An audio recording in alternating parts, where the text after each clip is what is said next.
Dana,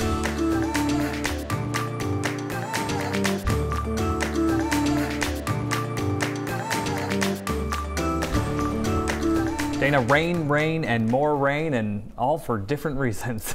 Absolutely. So that stationary front was the rain yesterday and today, a cold front for the rain on Wednesday, and Hurricane Lee for the rain on the weekend. Triple threat. I know. I think that might be a new record for the amount of systems coming through here. But we've got that stationary front right off the coast. It crept a little bit farther away today, so we were able to stay a little bit drier. But overall, still kind of a dreary day today. Very cloudy, very drizzly. Most of us have dried out with the exception of this band of showers moving through the foothills, which will stick around for a few more hours, and then we'll start to dry out a little as we get into tomorrow morning.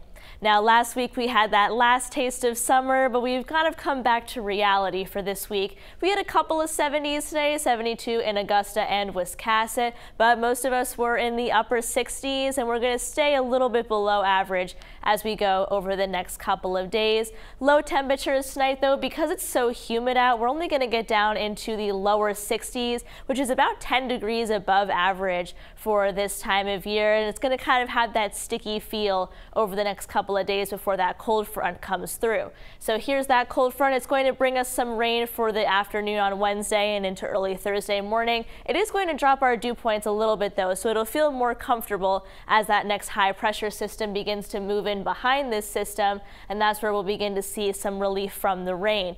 But it'll also give us an idea of where Hurricane Lee is going to come up towards New England and kind of give us a better indication of where exactly it's going to make landfall. But before I talk about Hurricane Lee, that's that cold front that's going to be moving in tomorrow. So we'll start off Wednesday cloudy with a couple of showers, but then we're going to have some heavier rain move through the afternoon and evening and into early Thursday morning. Then Thursday we begin to clear out a little bit, and honestly Friday seems to be the best day of the week. We do get some high clouds from the very beginnings of Hurricane Lee headed towards us. So here's Lee right now, currently a Category 3 hurricane, only moving northwest at 7 miles an hour. So it's a very slow storm, but it's going to turn northward, and as it heads into cooler water, it's going to start weakening. Now we kind of have a general idea of where this storm is going to make landfall. The European model brings it farther to the west, more like a direct hit here in Maine, whereas the GFS or American model keeps it a little bit more east.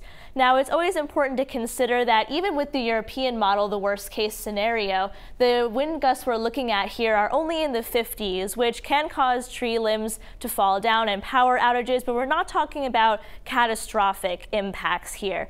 What we will be looking at, though, is high surf and increased chance of rip currents. Off the shore could see future wave heights in the 15 to 20 foot range, so that is a definite impact for wherever this storm happens to make landfall. Right now, though, seas only 2 to 4 feet and water at 67 degrees. So for our 7-day forecast, we've got that rain coming in for the cold front on Wednesday into Thursday, a little bit of a break, and then we're watching Lee for the weekend. Overall, looking at some flooding possibilities and some high wind gusts that could cause some power outages. But overall, Zach, the impacts that we're looking at for Hurricane Lee at this point are going to be very reminiscent of a nor'easter. So something that Mainers here are relatively familiar with. So something to look forward to, but not something to panic about. Yeah, get the food, get those generators ready, and hunker down. Thanks, Dana.